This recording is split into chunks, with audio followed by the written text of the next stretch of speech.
Alam nyo guys, kahit anong gawin yung tama, kahit intention nyo, tama. Kahit ang gusto yung gawin, tama. Tapos ayaw sa inyo ng tao, mali agad kayo. Automatic yun, maniwala kayo sa akin. Alam niyo yun?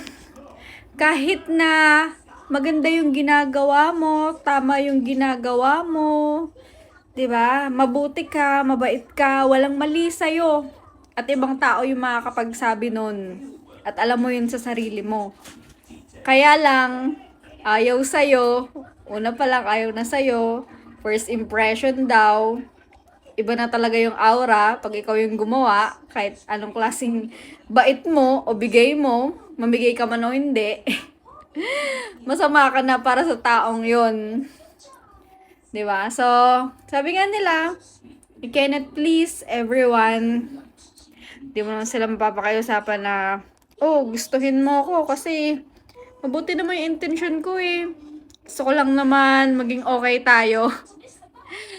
Pero maniwala kayo, pag ayaw sa inyo ng tao, kahit anong tumbling nyo, effort nyo, kahit na anong gastos nyo para sa kanila, hindi kayo magugustuhan ng mga yan. Kaya set boundaries. Hayaan nyo sila. Kasi pag bigla kayong nawala, yung wala na talagang connection sa kanila, siguro doon nila ma-realize na may kwenta pala tong taong to. And alam mo yan, self-realization na lang yun. Thumbs up. Okay, good afternoon.